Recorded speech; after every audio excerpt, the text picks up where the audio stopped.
মানব জীবনে আমাদের সফলতা হলো আল্লাহ পাকের নৈকট্য হাসিলের মাধ্যমে, আল্লাহ পাকের মহাব্বত লাভের মাধ্যমে। ইকো কমায় রাখো। মানব জীবনে আমাদের সফলতা হলো আল্লাহ পাকের মহাব্বত লাভের মাধ্যমে। আমরা যদি আল্লাহ পাকের মহাব্বত লাভ করি তাইলে আমরা সফল। আর যদি আল্লাহ পাকের মহাব্বত না পাই, সারা দুনিয়ার মহাব্বত পাইলেও কোনো লাভ নেই। সারা দুনিয়ার সকলে আমাদেরকে মহাব্বত করে, কিন্তু আল্লাহ আমাদেরকে মহাব্বত করে না, তাহলে কিন্তু আমরা বিফল। আর আল্লাহ পাকের মহাব্বত, ভালোবাসা, এইটা পাওয়ার একমাত্র পদ্ধতি হলো নবী আলাইহিস সালাতু ওয়াস সালামের ইত্তিবা, আল্লাহর রাসূলের ইত্তিবা। এই কারণে আল্লাহর রাসূলের ইত্তিবা যাদের ভেতরে পাওয়া যায় তারাই সত্যিকারের আহলে মারিফত, তারা সত্যিকারের তাসাউফের জগতের সফল ওলি। তারা যাদের ভেতরে সুন্নতের রং পাওয়া যায়, যারা সুন্নতের ইত্তিবাকারী, নবী পাকের ইতাআত, নবী পাকের অনুসরণ হলো সবচেয়ে বড় মারিফত।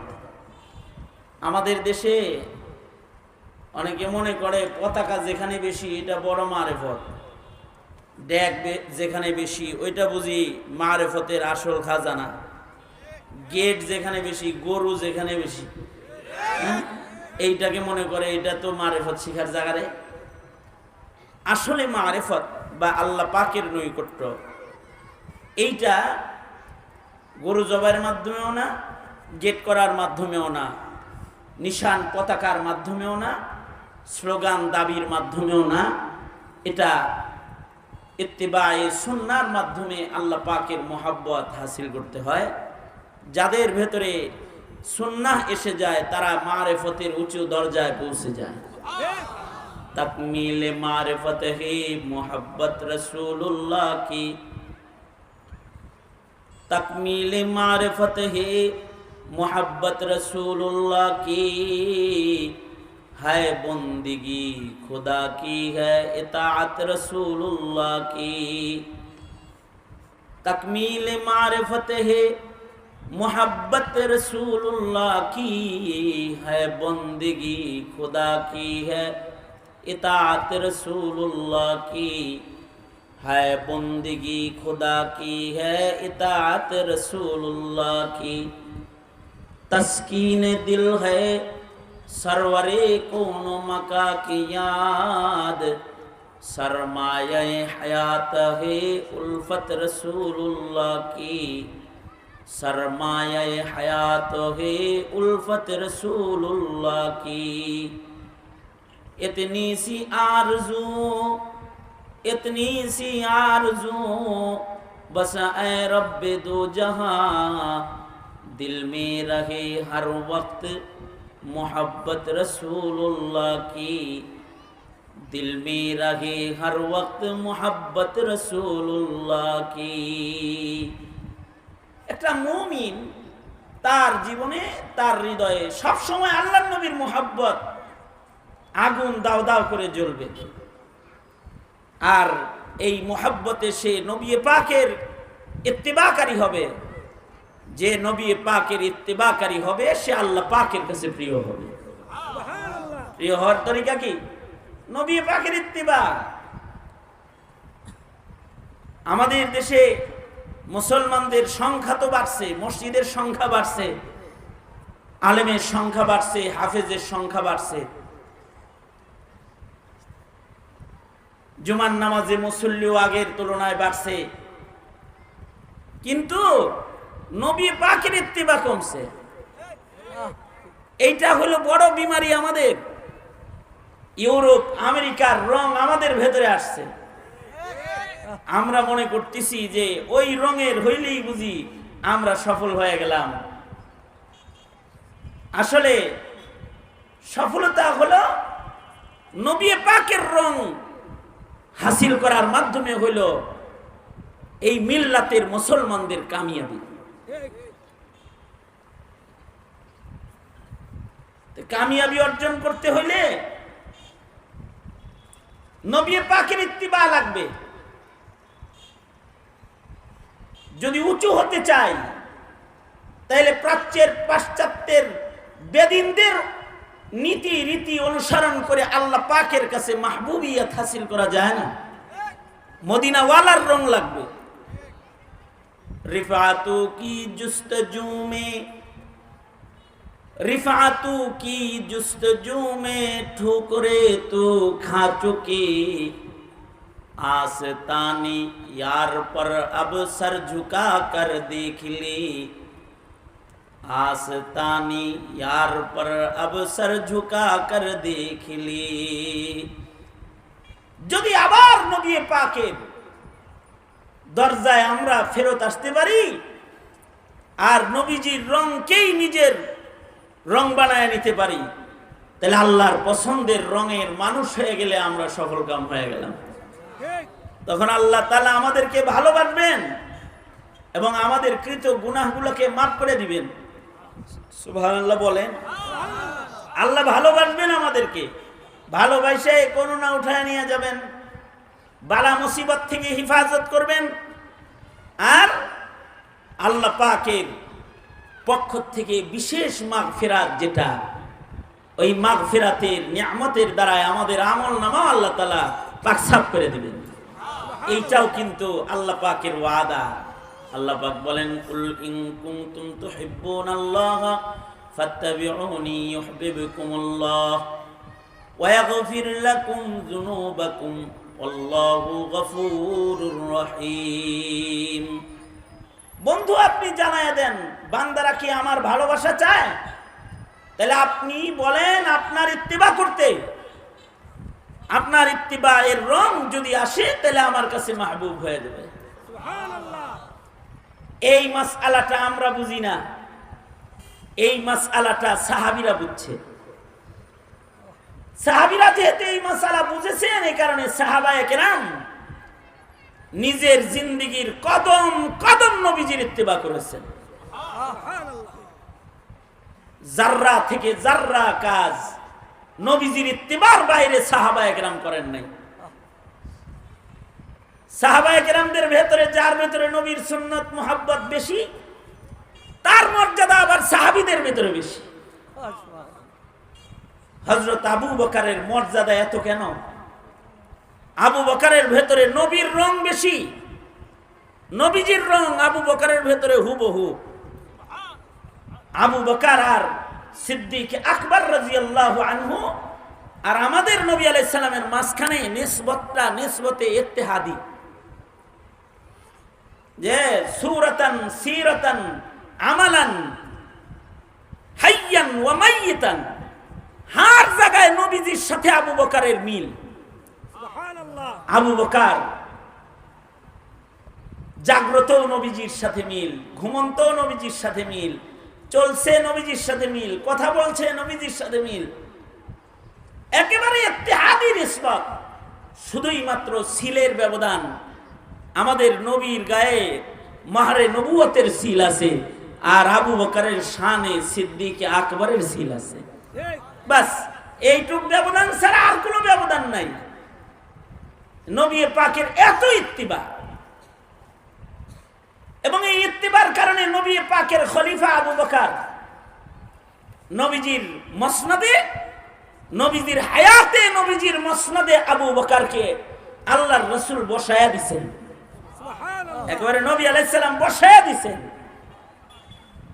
এই কারণে এই রঙের কারণেই আবু বকরকে রাসূলও ভালোবাসেন, আল্লাহও ভালোবাসেন। রাসূল ভালোবাসেন কিরকম?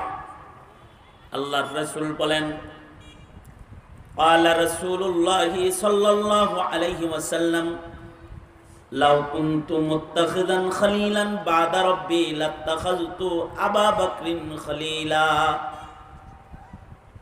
হাবিবে কিবরিয়া মুহাম্মাদুর রাসূলুল্লাহ, নবীদের ভেতরে আমার নবী শ্রেষ্ঠ, আর সকল নবীর উম্মতের ভেতরে আবু বকর শ্রেষ্ঠ।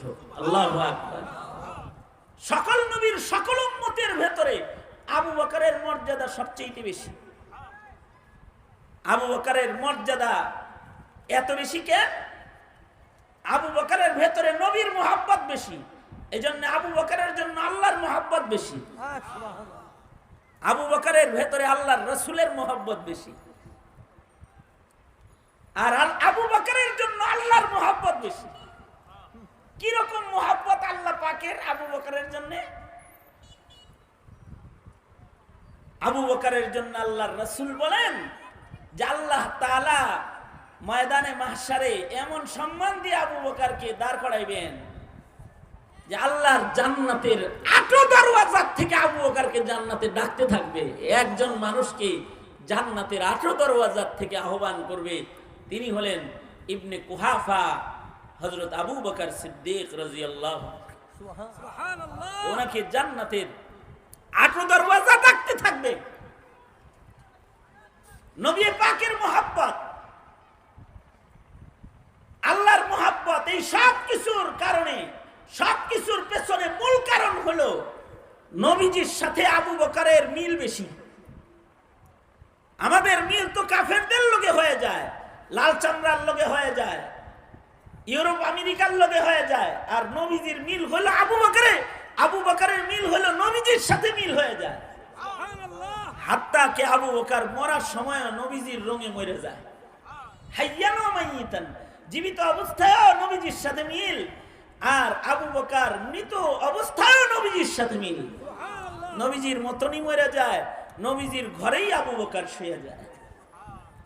ময়দানে মাহশারে নবীজির পাশেই আবু বকর দাঁড়ায় যাবে। মিল এত যে জীবিত ও মৃত উভয় হালতে আবু বকর নবীজির সাথে মিল। আল্লাহর রাসূল সাল্লাল্লাহু আলাইহি ওয়াসাল্লামের সাথে এই মিলটা বুঝার জন্য আপনাদের কাছে দুইটা ঘটনা বর্ণনা করি। নবী আলাইহিস সালাতু ওয়াস সালাম যখন তাবুকের যুদ্ধে, তো আল্লাহর রাসূল সাল্লাল্লাহু আলাইহি ওয়াসাল্লামের কাছে ইহুদি মহিলা জায়নাবের পক্ষ থেকে ২০ মিশ্রিত গোশত হাদিয়া আসছে। ২০ মিশ্রিত গোশত, ভুনা গোশত ২০ মিশায়া দিছে আল্লাহর রাসূল সাল্লাল্লাহু আলাইহি ওয়াসাল্লামকে শহীদ করে ফেলার জন্য। নবী আলাইহিস সালাতু ওয়াস সালাম ২০ মিশ্রিত ওই গোশত মুখের ভিতরেও দিয়ে ফেলেছেন। হযরত জিবরাইল আলাইহিস সালাতু ওয়াস সালাম এসে বলেন, সরওয়ারে দু আলম, এই গোশতের ভিতরে বিষ মিশানো আছে, তাড়াতাড়ি করে গোশত ফালান। আল্লাহর রাসূল সাল্লাল্লাহু আলাইহি ওয়াসাল্লাম মুখ থেকে গোশত ফেলছেন, কিন্তু নবীজির লোআব ও লালার সাথে এই বিষের কিছু হিস্সা আল্লাহর রাসূলের পেটের ভিতরে চলে গেছে।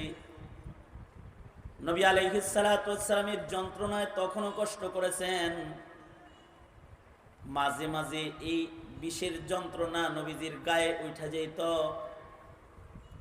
আল্লাহর রাসূল সাল্লাল্লাহু আলাইহি ওয়াসাল্লাম আসমাউল হুসনা পড়ে পড়ে দম করতেন। তো নবী আলাইহিস সালাতু ওয়াস সালাম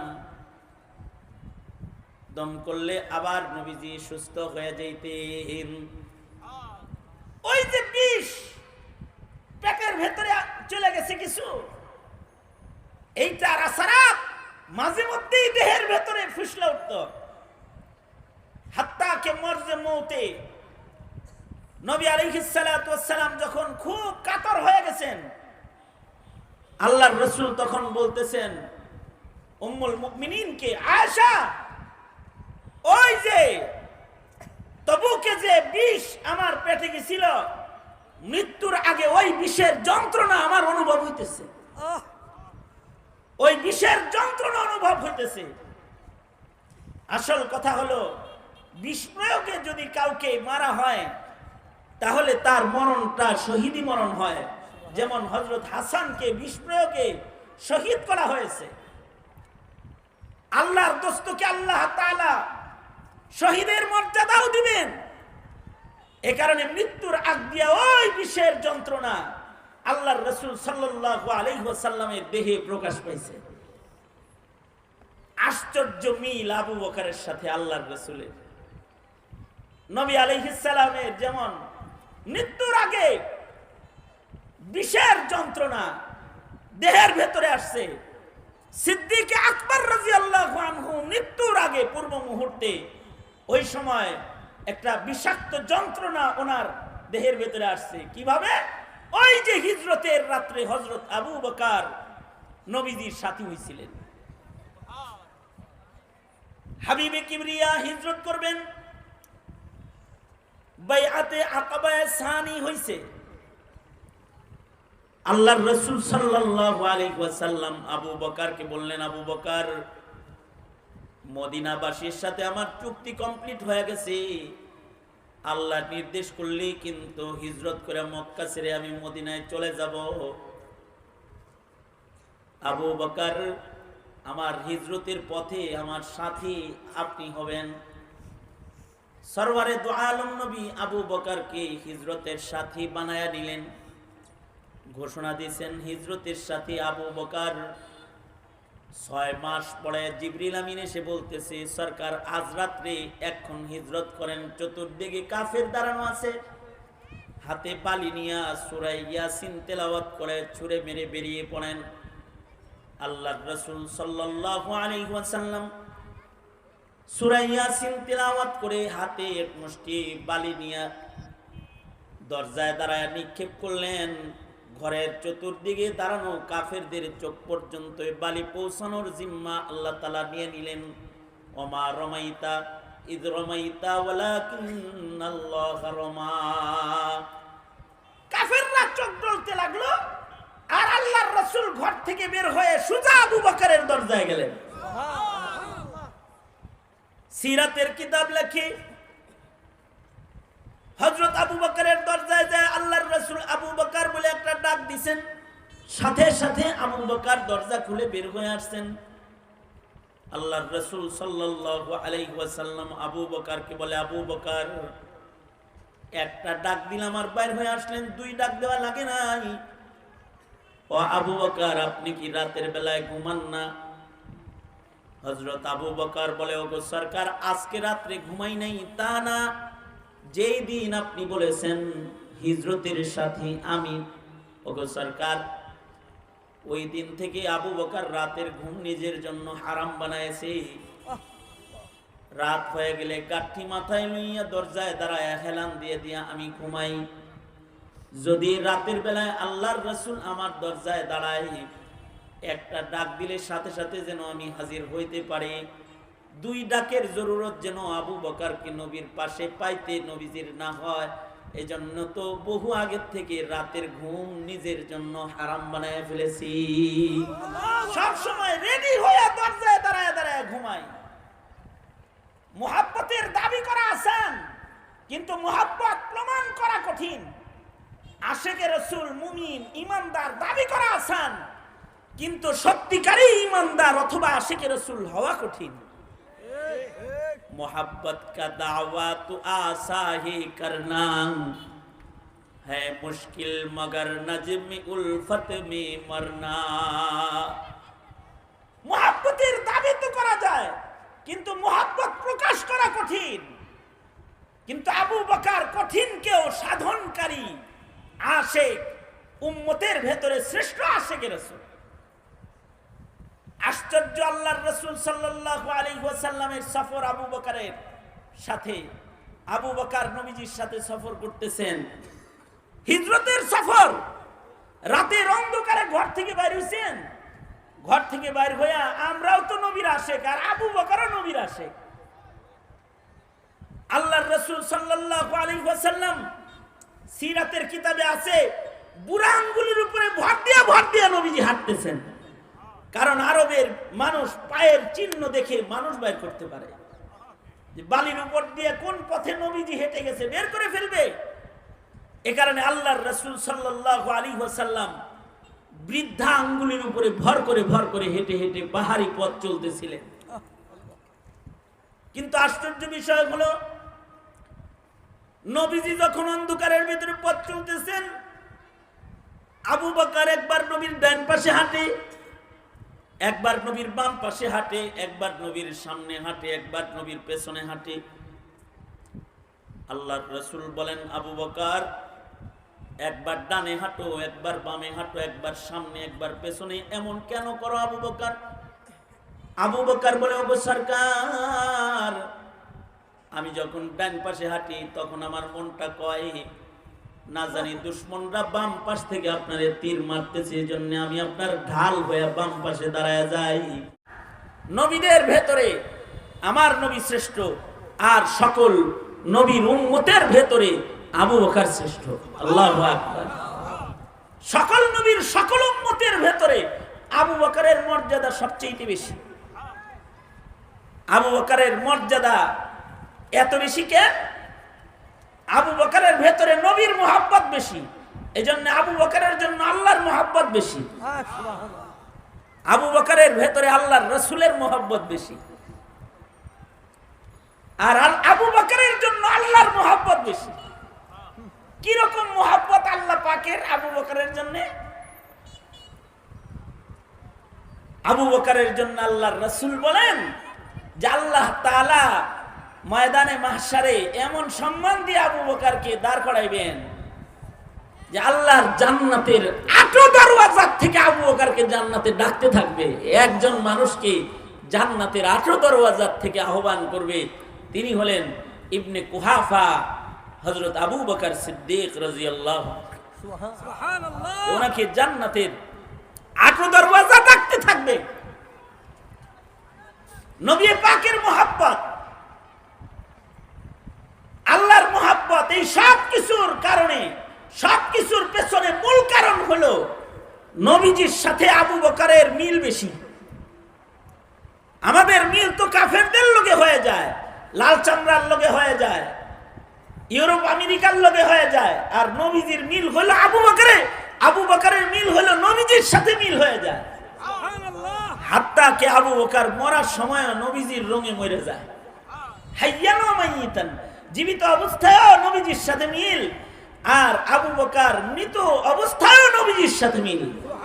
নবীজির মতনই মরে যায়, নবীজির ঘরেই আবু বকর শুয়ে যায়। ময়দানে মাহশারে নবীজির পাশেই আবু বকর দাঁড়ায় যাবে। মিল এত যে জীবিত ও মৃত উভয় হালতে আবু বকর নবীজির সাথে মিল। আল্লাহর রাসূল সাল্লাল্লাহু আলাইহি ওয়াসাল্লামের সাথে এই মিলটা বুঝার জন্য আপনাদের কাছে দুইটা ঘটনা বর্ণনা করি। নবী আলাইহিস সালাতু ওয়াস সালাম যখন তাবুকের যুদ্ধে, তো আল্লাহর রাসূল সাল্লাল্লাহু আলাইহি ওয়াসাল্লামের কাছে ইহুদি মহিলা যায়নাবের পক্ষ থেকে ২০ মিশ্রিত গোশত হাদিয়া আসছে। ২০ মিশ্রিত গোশত, ভুনা গোশত ২০ মিশায়া দিছে আল্লাহর রাসূল সাল্লাল্লাহু আলাইহি ওয়াসাল্লামকে শহীদ করে ফেলার জন্য। নবী আলাইহিস সালাতু ওয়াস সালাম ২০ মিশ্রিত ওই গোশত মুখের ভিতরেও দিয়ে ফেলেছেন।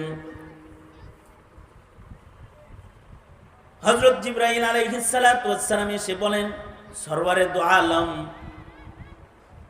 এই গোশতের ভিতরে বিষ মিশানো আছে, তাড়াতাড়ি করে গোশত ফালান। আল্লাহর রাসূল সাল্লাল্লাহু আলাইহি ওয়াসাল্লাম মুখ থেকে গোশত ফেলছেন, কিন্তু নবীজির লোআব ও লালার সাথে এই বিষের কিছু হিস্সা আল্লাহর রাসূলের পেটের ভিতরে চলে গেছে। নবী আলাইহিস সালাতু ওয়াস সালামের যন্ত্রণায় তখনও কষ্ট করেছেন। মাঝে মাঝে এই বিষের যন্ত্রণা নবীজির গায়ে উঠে যেত। আল্লাহর রাসূল সাল্লাল্লাহু আলাইহি ওয়াসাল্লাম আসমাউল হুসনা পড়ে পড়ে দম করতেন। তো নবী আলাইহিস সালাতু ওয়াস সালাম দম করলে আবার নবীজি সুস্থ হয়ে যাইতেন। ওই যে বিষ পেটের ভেতরে চলে গেছে কিছু, এইটার আসারাত মাঝে মধ্যেই দেহের ভেতরে ফুসলে উঠত। হাত্তা কে মরজে মৌতে নবী আলাইহিস সালাতু ওয়াস সালাম যখন খুব কাতর হয়ে গেছেন, আল্লাহর রাসূল তখন বলতেছেন উম্মুল মুমিনিনকে, আয়েশা, ওই যে তবুকে যে বিষ আমার পেটে গেছিল, মৃত্যুর আগে ওই বিষের যন্ত্রণা আমার অনুভব হইতেছে, ওই বিষের যন্ত্রণা অনুভব হইতেছে। আসল কথা হলো, বিষ প্রয়োগে যদি কাউকে মারা হয় তাহলে তার মরণটা শহীদি মরণ হয়। যেমন হযরত হাসানকে বিষ প্রয়োগে শহীদ করা হয়েছে। আল্লাহর দোস্তকে আল্লাহ তাআলা শহীদের মর্যাদাও দিবেন। এ কারণে মৃত্যুর আগ দিয়া ওই বিষের যন্ত্রণা আল্লাহর রাসূল সাল্লাল্লাহু আলাইহি ওয়াসাল্লামের দেহে প্রকাশ পাইছে। আশ্চর্য মিল আবু বকরের সাথে আল্লাহর রাসূলের। নবী আলাইহিস সালামের যেমন মৃত্যুর আগে বিষের যন্ত্রণা দেহের ভেতরে আসছে, সিদ্দিক আকবর রাদিয়াল্লাহু আনহু মৃত্যুর আগে পূর্ব মুহূর্তে ওই সময় একটা বিষাক্ত যন্ত্রণা ওনার দেহের ভেতরে আসছে। কিভাবে? ওই যে হিজরতের রাত্রে হযরত আবু বকর নবীজির সাথী হয়েছিলেন। হাবিবে কিবরিয়া হিজরত করবেন, বাইআতে আকাবায়ে সানি হইছে। আল্লাহর রাসূল সাল্লাল্লাহু আলাইহি ওয়াসাল্লাম আবু বকরকে বললেন, আবু বকর, মদিনাবাসীর সাথে আমার চুক্তি কমপ্লিট হয়ে গেছে। আল্লাহ নির্দেশ করলেই কিন্তু হিজরত করে মক্কা ছেড়ে আমি মদিনায় চলে যাব। আবু বকর, আমার হিজরতের পথে আমার সাথী আপনি হবেন। সরওয়ারে দু আলম নবী আবু বকরকে হিজরতের সাথী বানায়া নিলেন। ঘোষণা দিয়েছেন হিজরতের সাথী আবু বকর। 6 মাস পরে জিবরিল আমিন এসে বলতেছে, সরকার আজ রাত্রে এখন হিজরত করেন। চতুর্দিকে কাফের দাঁড়ানো আছে, হাতে বালি নিয়ে সূরা ইয়াসিন তেলাওয়াত করে ছুঁড়ে মেরে বেরিয়ে পড়েন। আল্লাহর রাসূল সাল্লাল্লাহু আলাইহি ওয়াসাল্লাম সূরা ইয়াসিন তেলাওয়াত করে হাতে এক মুষ্টি বালি নিয়ে দরজায় দাঁড়ায় নিক্ষেপ করলেন। ঘরের চতুর্দিকে দাঁড়ানো কাফেরদের চোখ পর্যন্ত বালি পৌঁছানোর জিম্মা আল্লাহ তাআলা নিয়ে নিলেন। ওমা রমাইতা ইদ রমাইতা ওয়ালাকিন্নাল্লাহ রমা। কাফেররা চোখ জ্বলতে লাগলো, আর আল্লাহর রাসূল ঘর থেকে বের হয়ে সোজা আবু বকরের দরজায় গেলেন। সিরাতের কিতাব লেখে হযরত আবু বকরের দরজায় যায় আল্লাহর রাসূল আবু বকর বলে একটা ডাক দিবেন, সাথে সাথে আবু বকর দরজা খুলে বের হয়ে আসছেন। আল্লাহর রাসূল সাল্লাল্লাহু আলাইহি ওয়াসাল্লাম আবু বকরকে বলে, আবু বকর, একটা ডাক দিলাম আর বাইর হয়ে আসলেন, 2 ডাক দেওয়া লাগে নাই। ও আবু বকর, আপনি কি রাতের বেলায় ঘুমান না? হযরত আবু বকর বলে, ওগো সরকার, আজকে রাত্রে ঘুমাই নাই তা না, যেই দিন আপনি বলেছেন হিজরতের সাথী আমি, ওগো সরকার, ওই দিন থেকে আবু বকর রাতের ঘুম নিজের জন্য হারাম বানায়েছে। রাত হয়ে গেলে গাঠি মাথায় লইয়া দরজায় দাঁড়ায় হেলান দিয়ে দিয়া আমি ঘুমাই। যদি রাতের বেলায় আল্লাহর রাসূল আমার দরজায় দাঁড়ায়, একটা ডাক দিলে সাথে সাথে যেন আমি হাজির হইতে পারি। 2 ডাকের জরুরত যেন আবু বকরকে নবীর পাশে পাইতে নবীজির না হয়, এজন্য তো বহু আগে থেকে রাতের ঘুম নিজের জন্য হারাম বানায় ফেলেছি। সব সময় রেডি হয়ে দরজায় দাঁড়ায় দাঁড়ায় ঘুমাই। মুহাব্বতের দাবি করা আসান, কিন্তু মুহাব্বত প্রমাণ করা কঠিন। আশিকে রাসূল, মুমিন, ঈমানদার দাবি করা আসান, কিন্তু সত্যিকারী ঈমানদার অথবা আশিকে রাসূল হওয়া কঠিন। मोहब्बत का दावा तो आसा ही करना है मुश्किल, मगर नज्म उल्फत में मरना।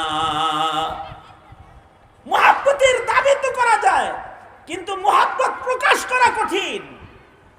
কিন্তু আবু বকর কঠিনকেও সাধনকারী আশিক, উম্মতের ভেতরে শ্রেষ্ঠ আশিকে রাসূল।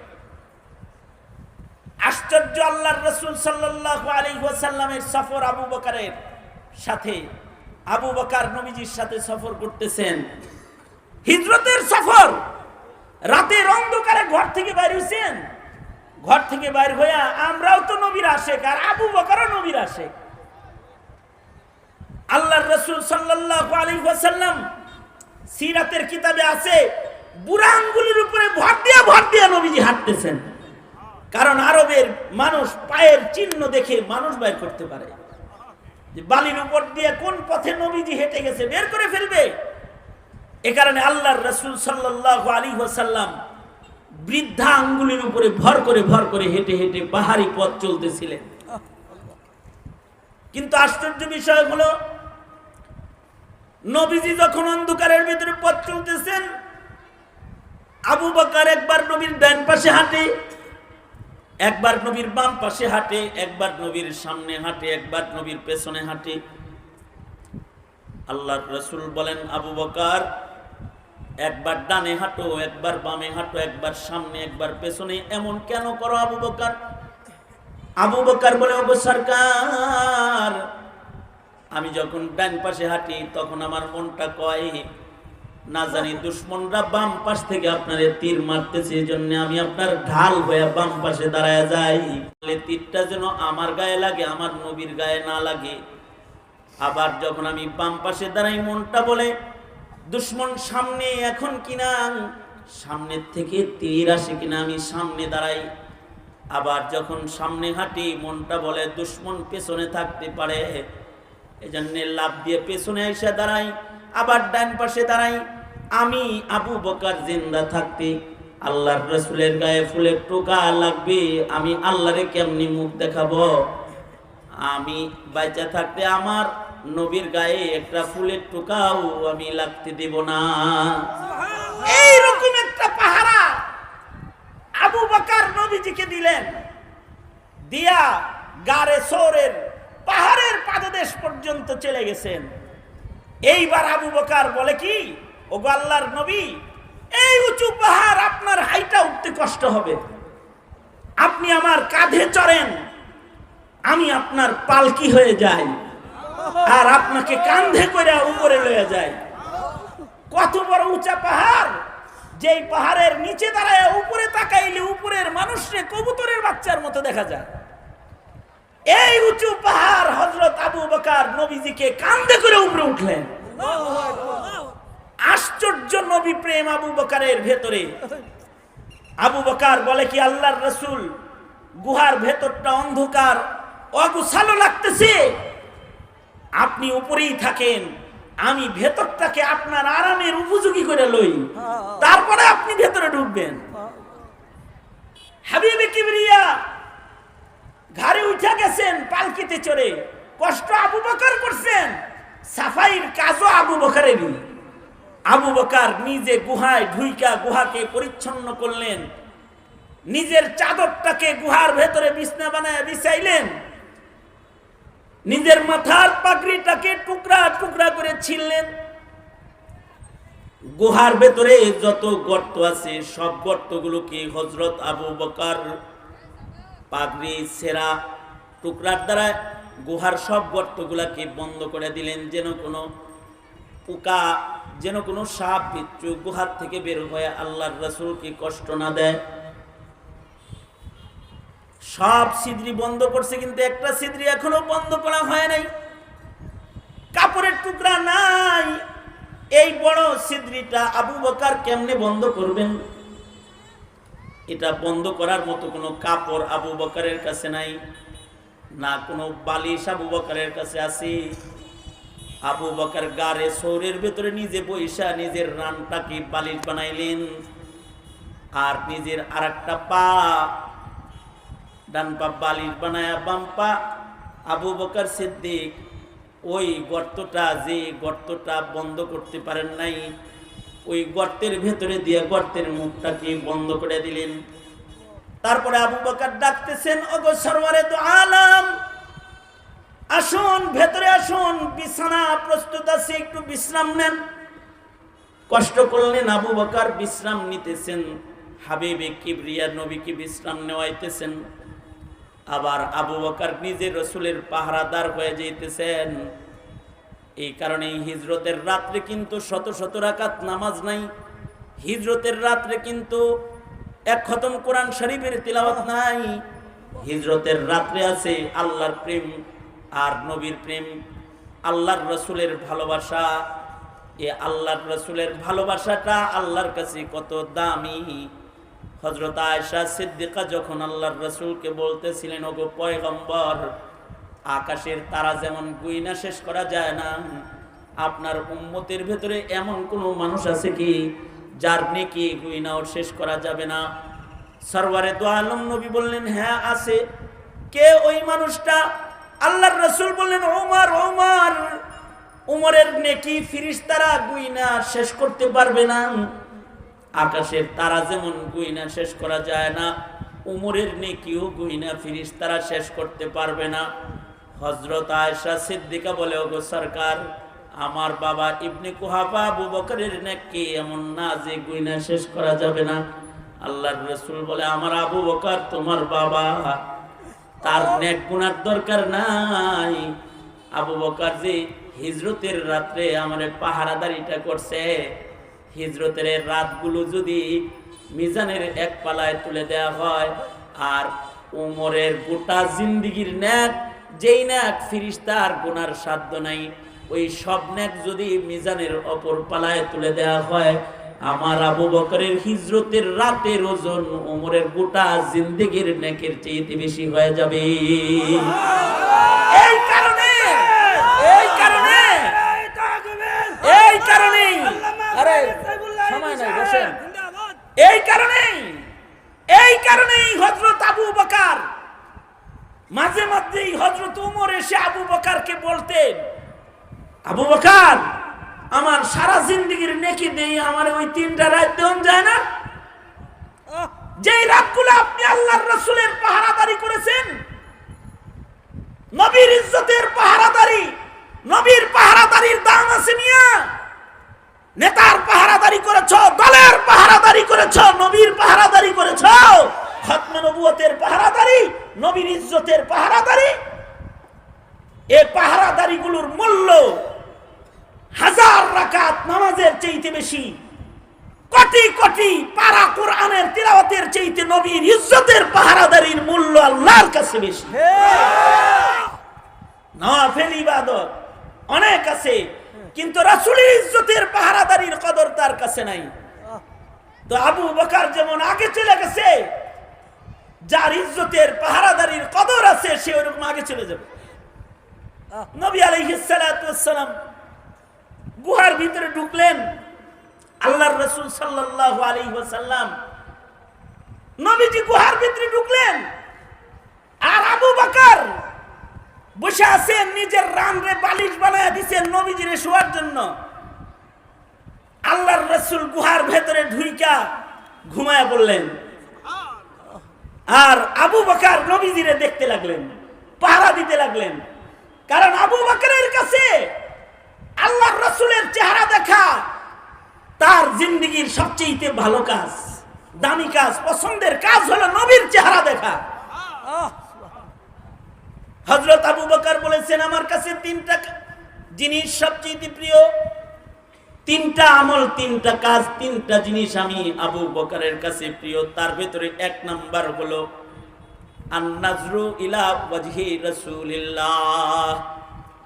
আবু বকরের কাছে 3 জিনিস যে প্রিয়, তার ভেতরে 1 নাম্বার প্রিয় কাজ হলো আল্লাহর নবীর চেহারা দেখা। আপনি আমি তো আবু বকরের মতো আল্লাহর নবীর চেহারা দেখতে পারবো না, কিন্তু খোদার কসম আবু বকর নবীর চেহারা দেখে যে সওয়াব আর যে ইশক হাসিল করেছে, কিয়ামত পর্যন্ত এই ইশক হাসিল করার দরওয়াজা আল্লাহর রাসূল নিজ উম্মতের উলামায়ে কেরামের ভিতরে রেখে গেছে। আল্লাহর রাসূল বলেন, ইন্নামাল উলামা ওয়ারাসাতুল আম্বিয়া।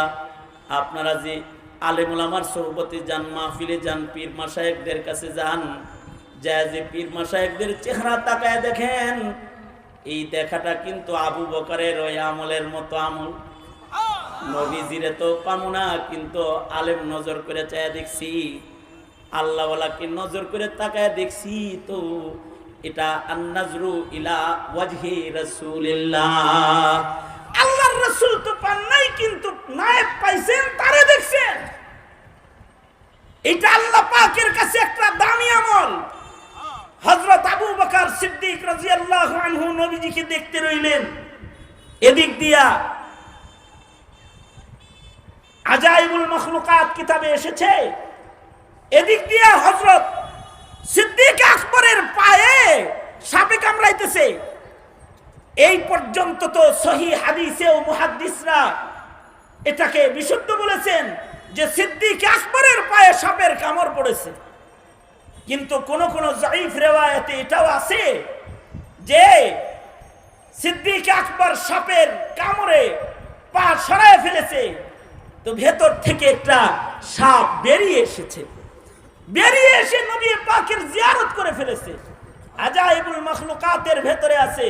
সে বলতেছে, ও তো সরকার, 100 বছর ধরে এখানে অপেক্ষা করতেছি আপনারে দেখবো, তাই আমারে দেখতে দেয় না আপনারে, আপনার জিয়ারত করার জন্য 100 বছর এই গুহায় আসি আমি।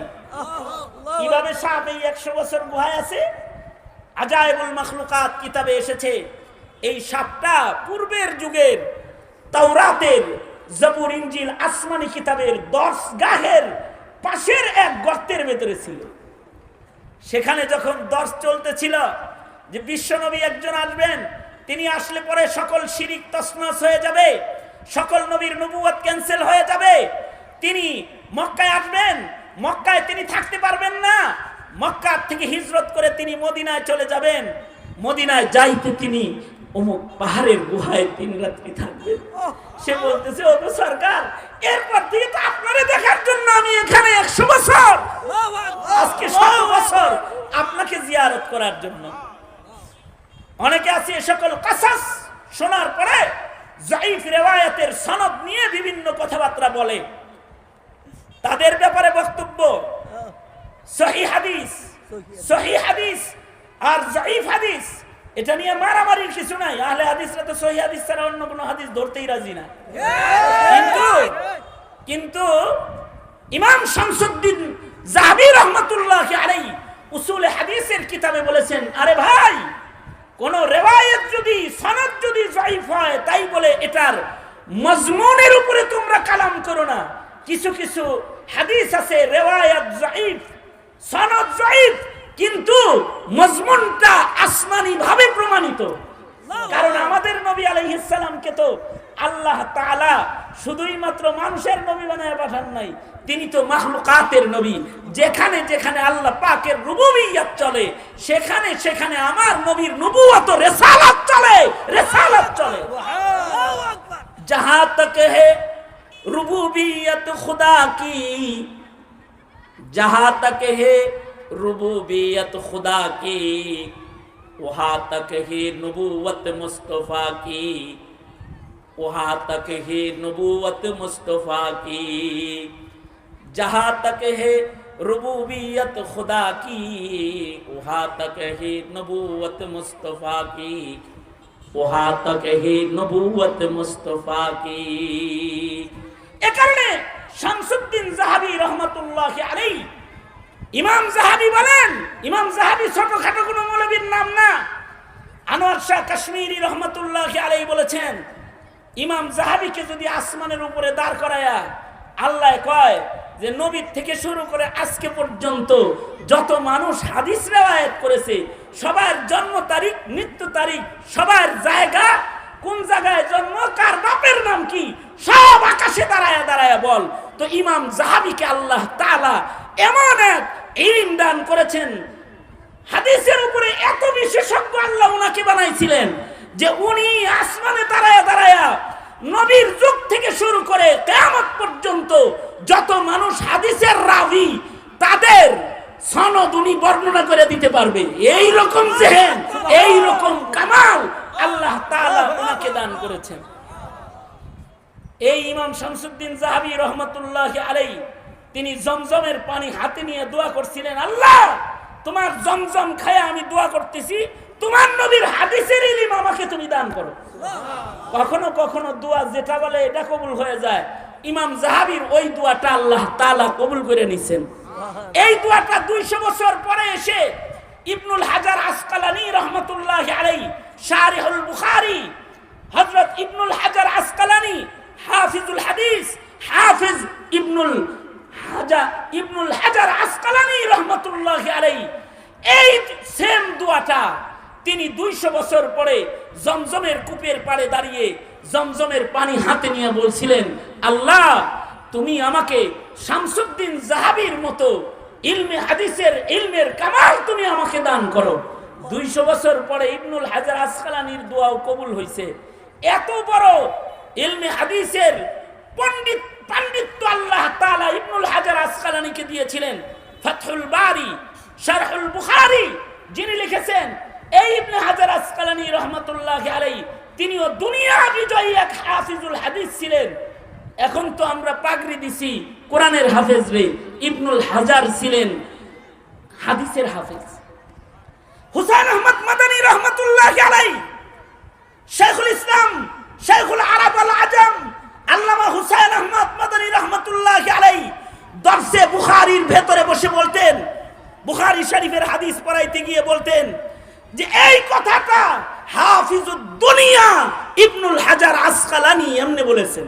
তার মানে ইবনুল হাজারকে শুধুমাত্র আরবের হাফেজ বলতেন না, বলতেন হাফিজুদ দুনিয়া। গোটা দুনিয়ার ভেতরে যত হাদিস আছে সব হাদিস যিনি মুখস্থ করেছে ইবনুল হাজার আসকালানী রহমাতুল্লাহ আলাইহি, তিনি এই কথাটা বলেছেন। তিনিও জমজমের পানি হাতে নিয়েই এই দোয়া করছিলেন, আল্লাহ তুমি আমাকে উলুমুল হাদিসের পাণ্ডিত্য দান করো। মিয়া 5 খান হাদিস মুখস্থ করে হাদিসের আহাল দাবি করে নিজেরা মাযহাবীদেরকে গালিগালাজ করো, হাসরের মাঠে জিহ্বাটাই না ছিঁড়ে ফেলবে তোর আল্লাহ তাআলা।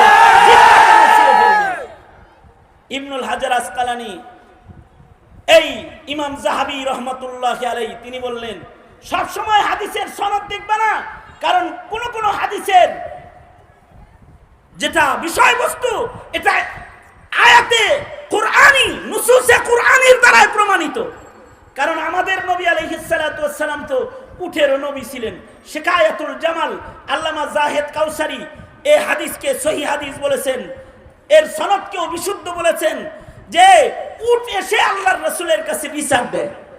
উট নবীর কাছে কথা কয়, উট যদি নবীর কাছে কথা কয় সাপে কথা কইতে অসুবিধা নাকি?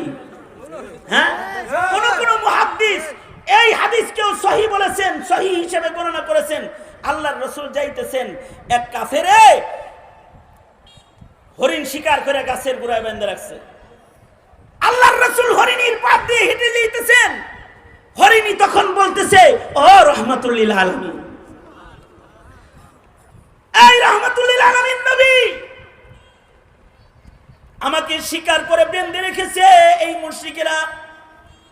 ও আল্লাহর নবী, আপনি না সারা দুনিয়ার জন্য রহমত, আপনি তো আমার জন্য রহমত। ও আল্লাহর নবী, জঙ্গলার ভেতরে আমার বাচ্চাগুলা কান্নাকাটি করতেছে, ওদের দুধ খাওয়ায় আমি চলে আসবো, ওদের একটু বুঝায়া দিয়া দুধ খাওয়ায়া জঙ্গলায় রেখে আমি চলে আসবো। ও আল্লাহর নবী, সামান্য সময়ের জন্য আপনি আমাকে একটু মুক্ত করে দেন। সাথে সাথে আল্লাহর রাসূল সাল্লাল্লাহু আলাইহি ওয়াসাল্লাম হরিণীর জায়গায় বসে গেলেন, রশির বাঁধন ছেড়ে আল্লাহর রাসূল হরিণীটাকে ছেড়ে দিলেন।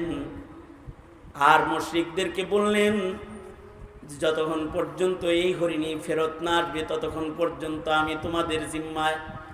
হরিণীটা চলে গেল, কাফেররা হাসাহাসি করতেছে, আজকে আব্দুল্লাহর ছেলের পাগলামি মিটাবো, হরিণী কেমনে ফেরত আসে দেখবো।